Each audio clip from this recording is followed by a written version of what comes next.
Friends, welcome to my channel the English by Deepak sir. आज की story का title है ट्रू सोलमेट। एक्चुअल में टाइटल यहाँ लिखा नहीं गया है, इसलिए मैंने यहाँ पे लिख दिया। ट्रू मतलब होता है सच्चा, सोलमेट मतलब जीवन साथी। सच्चा एक एडजेक्टिव है, सोलमेट एक नाउन है। तो इस स्टोरी का टाइटल है।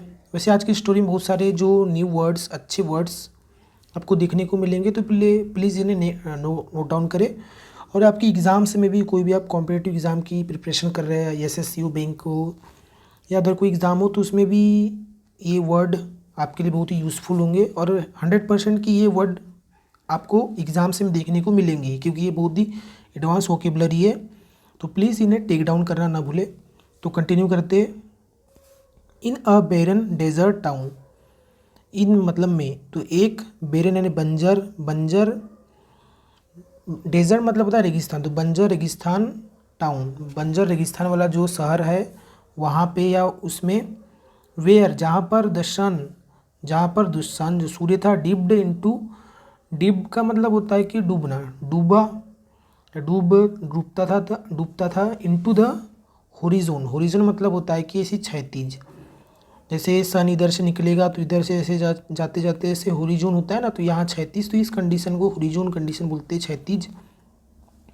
तो जो सन है था डूबता है या डूबता था होरिजोनटली, होरिजोन यानी क्षैतिज डूब रहा था। पेंटिंग बनाते हुए, क्या बनाते हुए, द स्काई बादलों को, विथ ह्यू कलर से, ह्यूस मतलब होता है कलर, कलरों से या रंगों से। अब रंग किस, कैसे रंग, of crimson and gold, crimson मतलब होता है गहरा लाल, जैसे सन जब सेट होता है, जब सूर्यास्त होता है, तब उस कंडीशन में जो आकाश एकदम लाल लाल दिखाई देता है, उस कंडीशन को क्रिम्सन बोलते हैं। तो क्रिम्सन गहरा लाल और गोल्डन हल्का सुनहरा।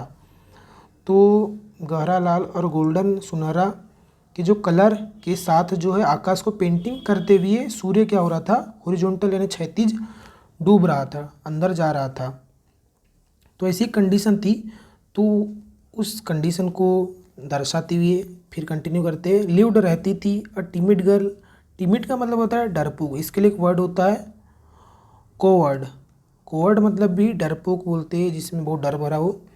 तो एक टिमिड लड़की रहती थी, नेम्ड, जिसका नाम क्या था, सोफिया।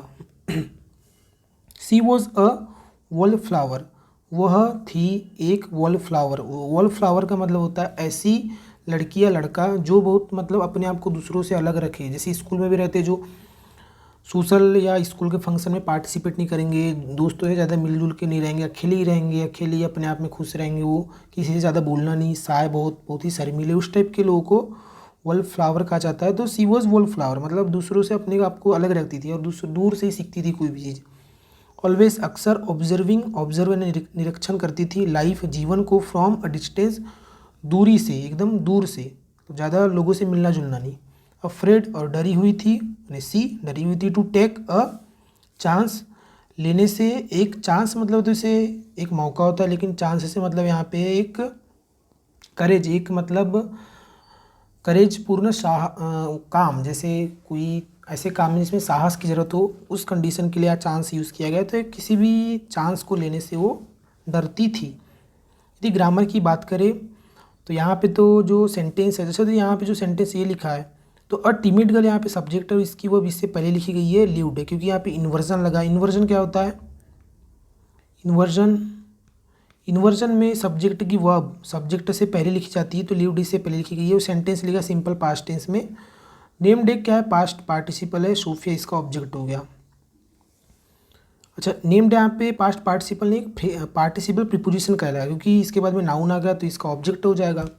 और प्रीपोजिशन के बाद में ऑब्जेक्ट आता है जो एक नाउन या तो प्रोनाउन या तो जिरंड, जिसको वर्ब की फोर्थ फॉर्म या एनजी फॉर्म बोलते हैं। इन यहाँ पे एक प्रीपोजिशन है और इसका ऑब्जेक्ट है, पूरा का पूरा ऑब्जेक्ट है इनका। प्रीपोजिशन के बाद में ऑब्जेक्ट आता है ना, तो इन क्या है, ऑब्जेक्ट है उसका, जिसमें टाउन भी नाउन है, डिजर्ट भी नाउन है, और बेरन एक क्या है, एडजेक्टिव है।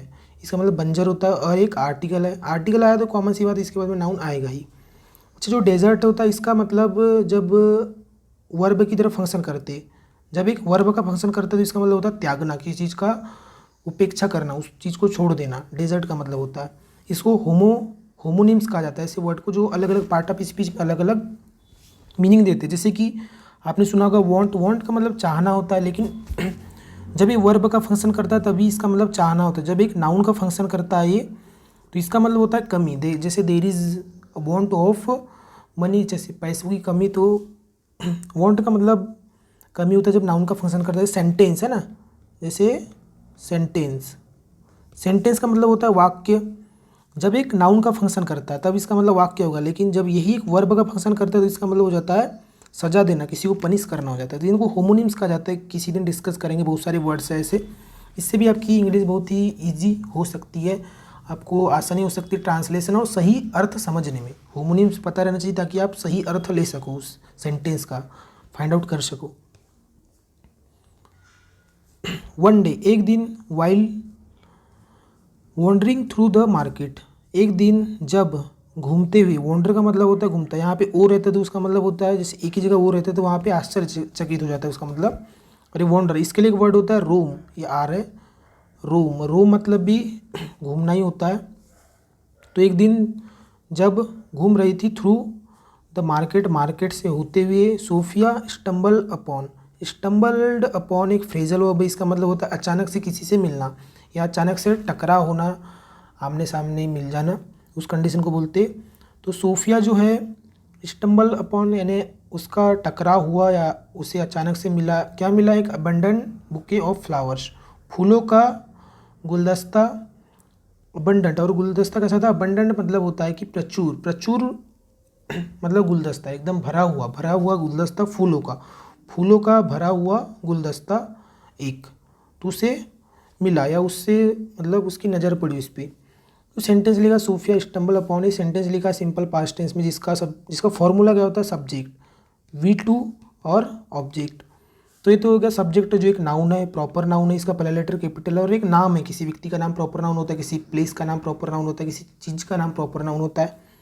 और हमेशा देखना प्रॉपर नाउन का पहला लेटर कैपिटल होता है, चाहे वो कहीं पे भी लिखा जाए, चाहे बीच में लिखा जाए, यहाँ पे लिखा जाए, कहीं पे भी उसका नाउन पहला लेटर, उसका जो पहला लेटर कैपिटल रहेगा, ये आप इससे पहचान सकते हो प्रॉपर नाउन है। और ये सब्जेक्ट है, क्योंकि सब्जेक्ट एक नाउन प्रोनाउन है, जिरेंड हो सकता है, तो ये सब्जेक्ट है। स्टम्बल अपॉन इसकी वर्ब होगी, जो वर्ब की क्या है? सेकंड फॉर्म है। स्टम्बल की सेकंड फॉर्म ईडी लगी है, तो एक रेगुलर वर्ब है। और इसका प्रीपोजिशन, तो जब दो वर्ड है, जब वर्ब और प्रीपोजिशन का कॉम्बिनेशन फ्रेजल वर्ब कहलाता है, फ्रेजल वर्ब है।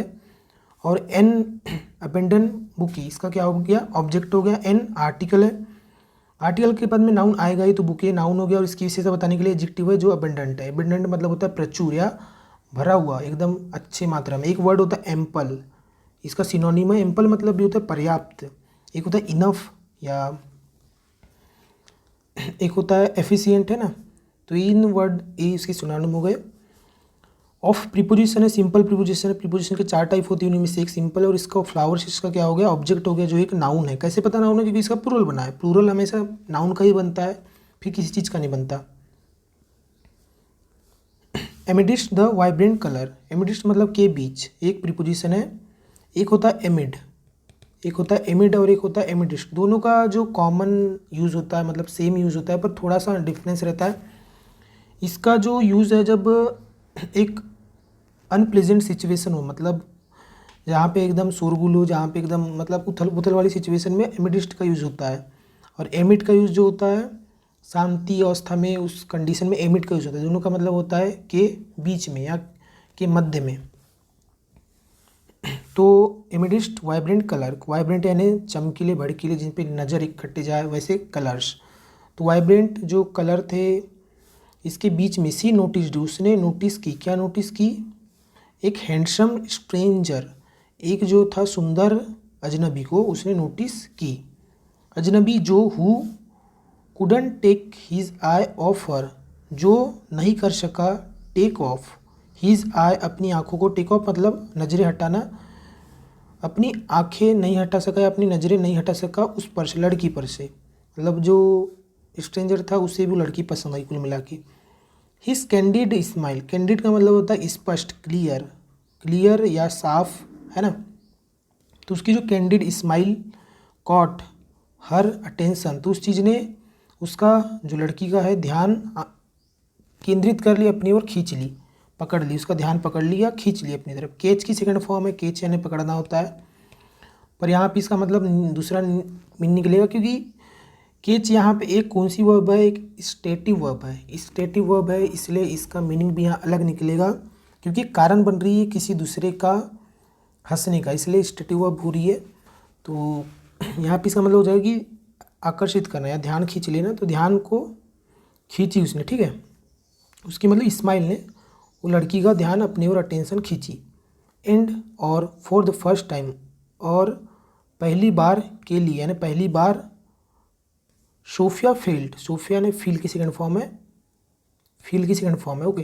तो सोफिया ने फील किया, क्या फील किया, हर हार्ट, उसका जो हृदय था, स्किप अ बीट, एक बार के लिए छोड़ दिया धड़कना, या एक धड़कन उसकी मतलब स्किप हो गई, छूट गई हुई, ऐसा मतलब उसने फील किया। प्यार में होता है ना कि अचानक सा होता है, उस कंडीशन के लिए यूज़ हो रहा है। इज दे लॉक्ड आइज, जैसे ही उन्होंने लॉक मतलब आँखें से आँखें मिलाई, लॉक्ड अपनी आँखों को लॉक किया, आँखों से आँखें मिलाई। द स्ट्रेंजर, अब जो स्ट्रेंजर था जिसका नाम क्या था, एलेक्स, तो जो स्ट्रेंजर था एलेक्स, मस्टर्ड अप एक फ्रेजल वर्ब होता है, इसका मतलब होता है हिम्मत जुटाना या जुटाना, गैदर करना। द करेज मतलब साहस, तो उसने साहस जुटाया, हिम्मत जुटाई, टू अप्रोच पहुँचने की, हर उसके पास जाने की उसने हिम्मत जुटाई। किसने, एलेक्स ने, जो स्ट्रेंजर था, जो अजनबी इंसान था। बट जस्ट एज, लेकिन जैसे ही, उसी समय, he was about to speak, वह था बोलने ही वाला। सोफियाज फियर, जो सोफिया का, ये पोस्ट्रॉफी बोलते हैं जो कॉमा से दिख रहा है, ये नाउन का पजेसिव केस कहलाता है। इसमें इसका मतलब होता है ऑफ, अपोस्ट्रोफी का मतलब ऑफ का से निकालते। तो सोफिया का गुस्सा टुक ओवर, उसने उस पर काबू कर लिया। टेक की सेकंड फॉर्म में टुक, तो उसने सोफिया को क्या कर लिया, उस पर काबू कर लिया, उसका गुस्सा बढ़ गया, डर बढ़ गया। एंड सी टर्न, और वह पलट गई, to abandon the movement. Abandon मतलब होता है त्यागना, छोड़ देना। तो मूवमेंट को छोड़ने के लिए, उस मूवमेंट से भागने के लिए वह पलट गई, उस मूवमेंट को मतलब इग्नोर करने के लिए, कुल मिला के। वैसे तो त्यागना होता है, अबेंडन का मतलब पेपर, यहाँ पे इसका मतलब हो जाएगा कि उस मूवमेंट से बचने के लिए वह पलट गई। एलेक्स हाउएवर, एलेक्स हालांकि, वॉज था, स्मिटन का मतलब होता है अट्रैक्टेड है ना। अट्रैक्टेड मतलब होता है आकर्षित हुआ, यानी ल्यूर्ड एक वर्ड होता है, ल्यूर्ड है ना। ल्यूर्ड मतलब भी अट्रैक्टेड होता है, जो अपनी ओर आकर्षित किए हुए हो। तो एलेक्स क्या था, अट्रैक्ट था। हालांकि ही सर्च फॉर, उसने सर्च किया, खोज की, किसकी, सोफिया की, एवरीवेयर, हर जगह। फाइनली, अंततः, फाइंडिंग, जब उसने खोज की हर जगह, तो फाइनली उसने पाया, किसे, हर, उसे। इन अ क्विट कैफ़े, एक शांत कैफ़े में। अच्छा, जो यहाँ पे क्विट है तो एक एडजेक्टिव का फंक्शन कर रहा है, ठीक है, तो इसका मतलब होता है शांत। ऐसे एक सिमिलर वर्ड होता है, यह है क्विट, इसका मतलब होता है छोड़ देना, किसी चीज़ को त्याग देना, जैसे इसी का ही सिनोनिम है, ओके, अबेंडन यानी भी त्यागना। तो एक वर्ब है, एक वर्ब है, और एक होता है क्वाइट, इसका मतलब होता है काफ़ी, पर्याप्त। एक एडवर्ब होता है, एक क्या होता है, एडवर्ब। तो देखो यहाँ पे ई जो लिखा है, तो इससे पहले, तो टी से पहले यहाँ पे आ गया, तो ये क्विट हो गया, इसका मतलब शांत। यहाँ से यदि आप ई हटा दोगे तो ये हो जाएगा क्वाइट, ये भी क्विट ही पढ़ेंगे इसे। इसका मतलब होता है छोड़ देना, जो एक वर्ब का फंक्शन करती है, ओके। तो एक शांत कैफे में उसने उसे पाया। दिस टाइम, इस समय, सोफिया डिडंट अबेंडन, तो इस समय क्या था, सोफिया ने नहीं छोड़ी, द मूवमेंट, उस क्षण को, यानी उस क्षण में नहीं गई कहीं पे भी। दे टॉक्ड फॉर हावर्स, उन्होंने बात की घंटों तक। अच्छा, जो यहाँ पे टॉक्ड है, वी की, ये टॉक की सेकंड फॉर्म है वी टू, ये भी सिंपल पास्ट टेंस में लिखा गया है। तो घंटों तक बातों की, शेयर करते हुए, देयर ड्रीम्स, अपने ड्रीम्स को, अपने सपनों को, एंड एस्पिरेशन, और अपनी जो उनकी जो एस्पिरेशंस थी, उनकी जो उम्मीदें थी, या जो भी उनकी जो उनके लाइफ में जो भी गोल्स थे, उन चीज़ों के बारे में उन्होंने बात की, एक दूसरे से शेयर की उन्होंने। As the star begin to twinkle, जैसे ही जो स्टार्स थे, जो तारे थे, बिगिन, शुरू हुए, टू ट्विंकल, चमकना, इन द नाइट स्काई, रात की आकाश में, रात के बादलों में। एलेक्स टुक सोफिया सेन, एलेक्स ने पकड़ा सोफिया का हाथ। एंड दे वॉक्ड, और वे चले, इन अ बैरन डेजर्ट, बंजर रेगिस्तान में। वो चलने लगे, सराउंडेड रेगिस्तान जो घिरा हुआ था, बाय नथिंग, यानी किसी चीज़ से वो घिरा हुआ नहीं था, बट पर किस चीज़ को छोड़कर, the sound of their beating hearts, जो ध्वनि थी किस चीज़ की, ऑफ देयर, उनके धड़कते हुए दिलों की जो आवाज़ थी, उस चीज़ को छोड़कर। जो डेजर्ट था किसी चीज़ से घिरा हुआ नहीं था, कोई चीज़ नहीं था डेजर्ट में, सब चीज़ खाली, बस उनकी धड़कन की आवाज़ आ रही थी दिल की। यहाँ पे जो बट है ये एक प्रीपोजिशन का फंक्शन कर रहा है, इसका मतलब है एक्सेप्ट। एक्सेप्ट मतलब होता है को छोड़कर। जब एक कंजंक्शन का फंक्शन करते हैं इसका मतलब किंतु परंतु होता है, लेकिन जब एक प्रीपोजिशन का फंक्शन करते हैं तो इसका मतलब होता है छोड़कर। तो यही होते होमोनिम्स जिन अलग अलग पार्ट ऑफ स्पीच में अलग अलग सेंस निकालते हैं, क्योंकि एक ही वर्ड के 2-3 मीनिंग निकलते हैं, लेकिन अलग अलग सिचुएशन में, अलग अलग पार्ट ऑफ स्पीच में। इसलिए आपको part of speech find out करते आना चाहिए, तभी आप करेक्ट इंग्लिश सीख पाओगे, अदरवाइज वही रटी रटाई। और जो यहाँ पे प्रीपोजिशन का ऑब्जेक्ट ये हो गया, जो एक नाउन है, क्योंकि इससे पहले आर्टिकल आया, कॉमन सी बात है। ऑफ भी एक प्रीपोजिशन है, जिसमें देयर बीटिंग हर्ट्स इसका ऑब्जेक्ट है, जिसमें देयर पजेसिव ऑब्जेक्ट है, बीटिंग क्या है, पास्ट पार्टिसिपल है, जो एडजेक्टिव का फंक्शन करता है। पार्टिसिपल और जीरण में अंतर क्या रहता है, जीरण वर्बल नाउन कहलाते हैं, वो नाउन का फंक्शन करते, वो भी वर्ब की आईएनजी फॉर्म कहलाती है। और जो पार्टिसिपल होते हैं, प्रेजेंट पार्टिसिपल है, ये भी वर्ब की आईएनजी फॉर्म होती है, लेकिन एक एडजेक्टिव का फंक्शन करते हैं, और ये वर्बल एडजेक्टिव कहलाते हैं, जो एक नाउन की विशेषता बताते हैं। और हर्ट्स एक क्या है, नाउन की किसका प्लूरल बना है, जो एक क्या है, कॉमन नाउन है।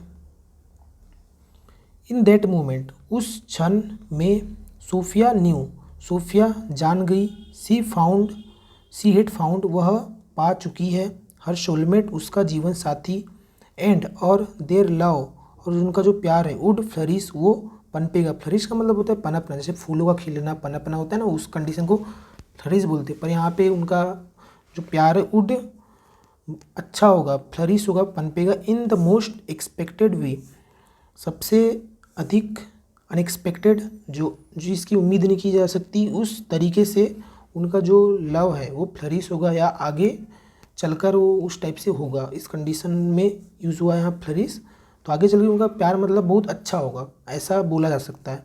यहाँ पे जो वुड है, वुड एक मोडाल है, ये विल की क्या है, विल की पास्ट फॉर्म है। सेल विल जो रहते हैं, आप जो फ्यूचर सिंपल टेंस में पढ़ते हैं, सिंपल फ्यूचर के जो टेंस में पढ़ते हैं, ये भी एक मोडाल ही होती है, ये भी ऑक्सिलरी वर्ब। एक्चुअल में देखो, ऑक्सिलरी वर्ब यानी हेल्पिंग वर्ब जो दो प्रकार की होती है, एक होती है प्राइमरी, जो is am are, was were, have, has, had, और डू, डज और डिड, ये सब प्राइमरी ऑक्सिलरी वर्ब कहलाती है। बाकी जो है मोडाल्स होती है, जो 24 होती है लगभग मोडाल्स, उन्हीं में से एक विल सेल होते हैं। फिर जितने भी मस्ट है, वुड, और क्या शुड है, और भी जो जितनी भी मे है, माइट है, कैन, कुड है, ये सब मोडाल्स होती है। Have to, has to, have to, ought to, ये जो जितनी भी सब मोडाल्स होती है। ओके, तो फ्रेंड्स आई होप कि आपको वीडियो अच्छी लगी। थैंक यू फॉर वॉचिंग, और प्लीज़ वर्ड्स को टिक डाउन करें, और 100% है कि ये वर्ड आपको एग्ज़ाम से देखने को ज़रूर से मिलेंगे ही। अबेंडन मतलब होता है त्यागना, और एक वर्ड था अबंडेंट, है ना, वो अबंडेंट मतलब होता है पर्याप्त, एम्पल, इनफ। तो friends, thank you for watching, please subscribe my channel and like the video. Thank you.